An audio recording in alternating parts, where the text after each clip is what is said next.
Praise the Lord. प्रार्थना करेंगे वचन के लिए। आज जो दिन दिखाया परमेश्वर ने, इसके लिए भी महान अनुग्रहकारी पिता परमेश्वर दयालु है सर्वशक्तिमान। आज का दिन दिखाया मेरे यीशु मसीह, बहुत बहुत धन्यवाद देते हैं। जो वचन पढ़ते हैं, आज जो बताना चाहते हैं, सिखाना चाहते हैं, आप बताएं। हाँ मेरे यीशु मसीह, आज उपवास के दिन में आप क्या सिखाना चाहते हैं, उद्धारकर्ता यीशु मसीह के नाम से मांगते हैं, आमीन। हम वचन पढ़ेंगे लूका 5 अध्याय, उसका 34 और 35 पद। यीशु ने उनसे कहा, क्या तुम बारातियों से जब तक दूल्हा उनके साथ है उपवास करवा सकते हो? परंतु वे दिन आएंगे जब दूल्हा उनसे अलग किया जाएगा, तब वे उन दिनों में उपवास करेंगे। इस वचन को पढ़े जाने को परमेश्वर आशीष दें।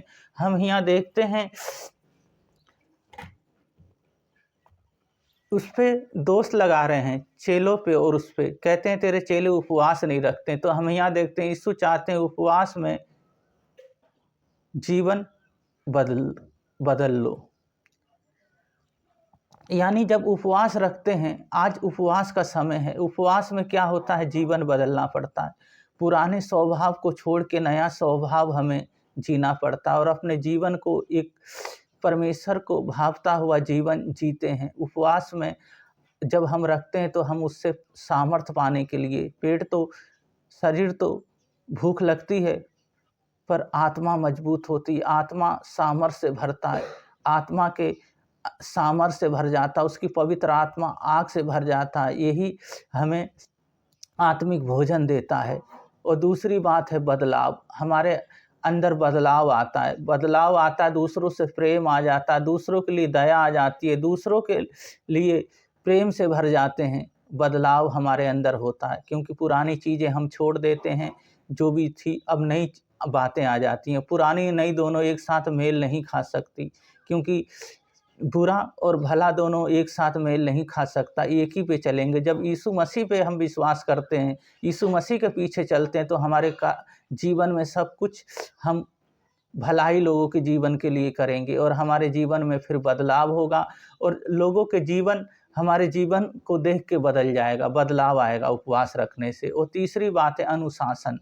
अनुशासन में रहेंगे हम, उस वचन में, यीशु के वचन में अनुशासन में रहेंगे। यीशु के वचन के अलावा हम कोई कार्य नहीं कर सकते, क्योंकि यीशु मसीह ने कहा तुम दीन बनो, नम्र बनो। जब हम दीन और नम्र बनते हैं, जब भूखे रहते हैं, ये शरीर तो बहुत कमज़ोर हो जाता है, पर आत्मा तगड़ा होने लगता है। इसलिए हमें यहाँ 3 उपवास रखना है। उपवास में बदलाव होगा, बदलाव आएगा हमारे जीवन में। दूसरी बात और अनुशासन होगा। 3 बातें जब हमारे जीवन में होंगी तो परमेश्वर हमारे जीवन में कार्य करेंगे। इसी तरह हम बाइबल पढ़ने का मन नहीं करता तो उपवास रखेंगे, हमें प्रार्थना करने का मन नहीं करता तब उपवास रखेंगे, क्योंकि ये शरीर है, ये शरीर चाहता है ना तो प्रार्थना करें ना उपवास करें, पर परमेश्वर की संगति में, यीशु मसीह की संगति में जो रहता है वो उपवास करते हैं, प्रार्थना करते हैं और अपना जीवन उसे दे देते हैं, वो कार्य करते हैं। क्योंकि इंसान का बस का कुछ भी नहीं कुछ कर सके। जब हम उपवास करते हैं, दीनता और नम्रता हमारे अंदर आता है। बहुत से लोग आज उपवास रखते हैं, उपवास रखने का मतलब है बदलाव, उनके अंदर बदलाव होना चाहिए। पुरानी चीज़ों को सब छोड़ना है और उसकी संगति में रहना है, प्रार्थना करना। नई समय है, सुबह उठेंगे, सुबह प्रार्थना करेंगे, भोर को फिर काम पे जाएंगे, फिर जल्दी आएंगे, फिर उपवास करेंगे। ऐसे करके परमेश्वर की संगति में रहने लगते हैं हम, और परमेश्वर हमारे जीवन को बदल देते हैं, हमारे पूरे घर को बदल देते हैं हमारे जरिए हो। तो उस परमेश्वर को धन्यवाद देते हैं। हम प्रार्थना करेंगे, जो भी कोई दिक्कत हो आप अपने स्थानों पे हाथ रख लें और आप भी साथ में प्रार्थना करें। महान अनुग्रहकारी पिता परमेश्वर, आज सुंदर वचन देने के लिए बहुत बहुत धन्यवाद देते हैं। आपने सहायता मदद की, आपने उपवास के बारे में बताया। इसी तरह प्रभु जी हम उपवास रखते रहें और आपकी महिमा होने पाए।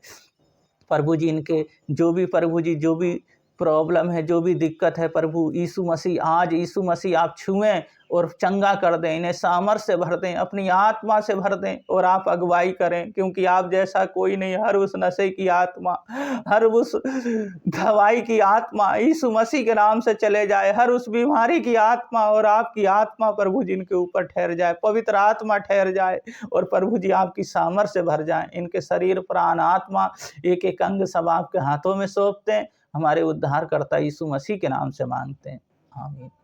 तो इसी तरह उस परमेश्वर की महिमा करते रहें और प्रार्थना करते रहें, उपवास रखते रहें और उसकी संगति में रहें। जब उपवास करेंगे, संगति में रहेंगे, तो परमेश्वर हमारे जीवन में बहुत बड़े बड़े कार्य करेंगे। उस परमेश्वर को धन्यवाद दें आज के दिन के लिए, जो आज का दिन उन्होंने दिया। सबको जय मसीह।